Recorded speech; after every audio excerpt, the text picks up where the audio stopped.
You can choose a life of ease and comfort, or you can choose a life of service and adventure. Which one of those, when you're 90 years old, no matter how good we are, we can still be better. You can always be better. Customers have a divine discontent, and they teach you if you listen to customers. So we watch for that, and we see patterns, and we can find places where it's not working, something's going wrong, and that's really how I get the feedback, is from customer input.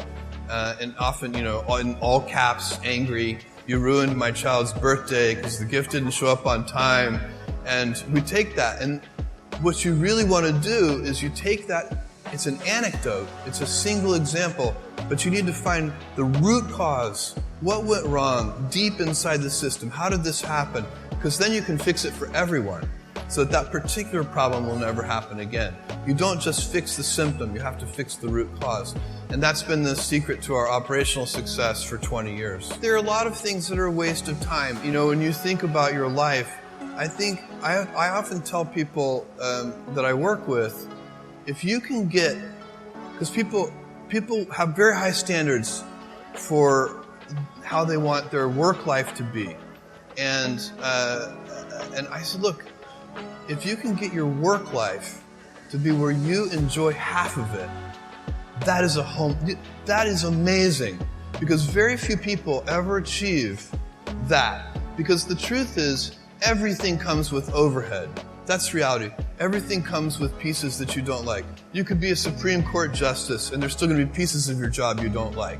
You can be a university professor, and still going to be, you have to go to committee meetings, and you have to do every job comes with pieces you don't like. And we need to say, that's part of it. And not resent those pieces, or try not to. But also try to minimize them. I tell senior executives, you should have the least stress. There's this weird, I think, false idea that CEOs, I'm a CEO, there's this false idea that CEOs are under the most stress. Well, I look at that, I'm like, why? You're in charge. Why don't you delegate the stress? It's your choice. And so you have to figure out how to set up your life in such a way that you can minimize the things. And I find people don't dislike hard work. What people dislike is being out of control. Like, they can't control their life. They can't control their environment. This happens to me when I get overscheduled. I hate being overscheduled. I want some time to be able to think and free myself. We all have the same amount of time in the world. Nobody has more time than anybody else.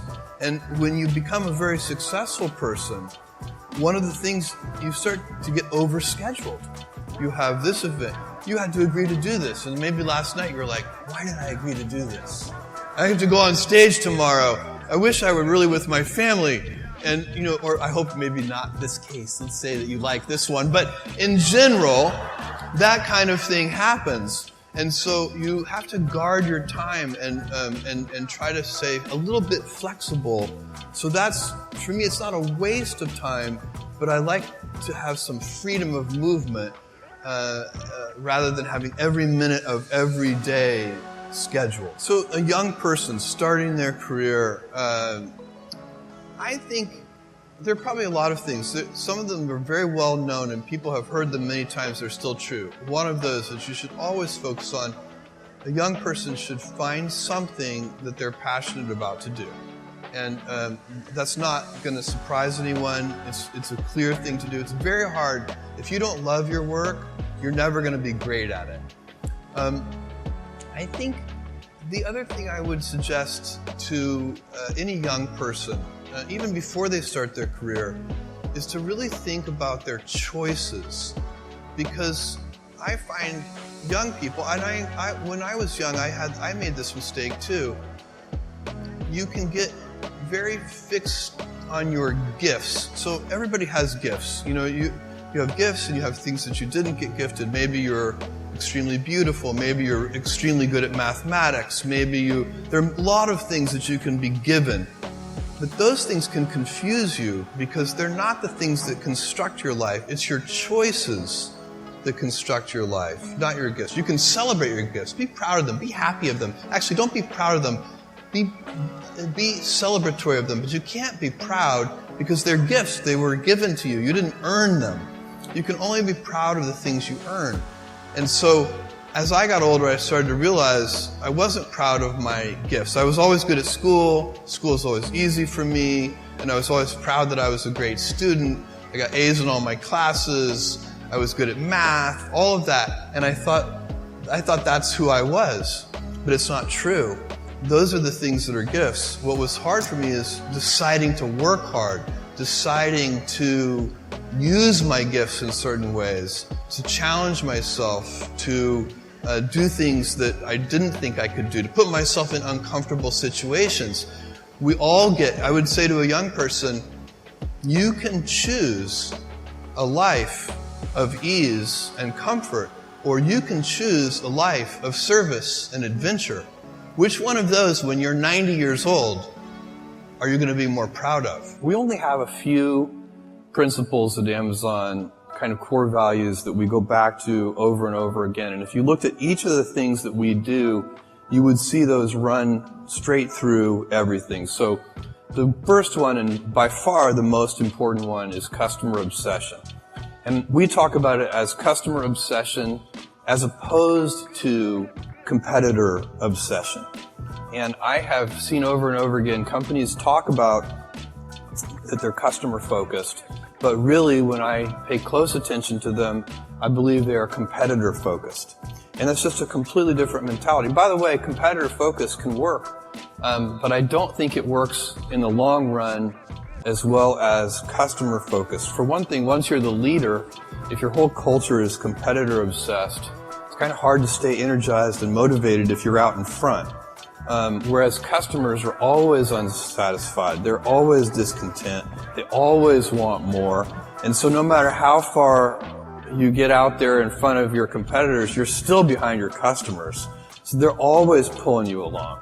So customer obsession is a deep principle that underlies everything we do. And so the real question for me is, how do you go about maintaining a day one culture? You know, it's great to have the scale of Amazon. We have financial resources. We have lots of brilliant people. We can accomplish great things. We have global scope. We have operations all over the world. But the downside of that is that you can lose your nimbleness. You can lose your entrepreneurial spirit. You can lose that kind of heart that small companies often have. And so if you could have the best of both worlds, if you can have that entrepreneurial spirit and heart while at the same time having all the advantages that come with scale and scope, think of the things that you could do. And so the question is, how do you achieve that? The scale is good because it makes you robust. You know, a big boxer can take a punch to the head. The question is, you also want to dodge those punches. So you'd like to be nimble. You want to be big and nimble. And I find that there are a lot of things that are protective of the day one mentality. I already spent some time on one of them, which is customer obsession. I think that's the most important thing. If you can, and it gets harder as you get bigger. When you're a little tiny company, say you're a 10-person startup company, every single person in the company is focused on the customer. When you get to be a bigger company, you've got middle managers and you've got all these layers, and those people aren't on the front lines. They're not interacting with customers every day.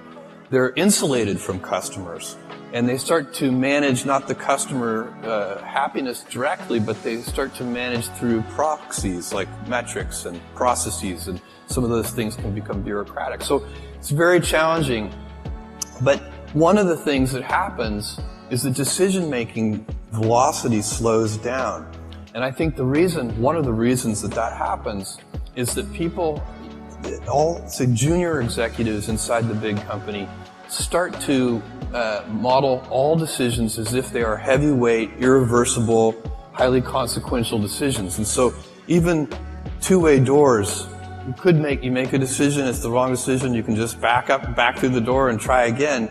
Even those reversible decisions start to be made with heavyweight processes.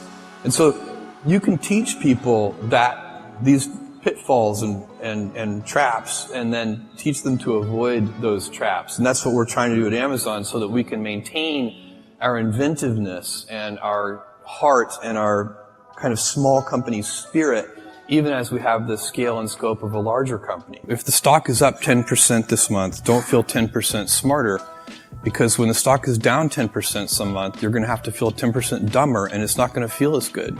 And so it's, ownership is, we give most of our compensation is done in terms of stock compensation. And part and parcel with ownership is a mentality of long-term thinking.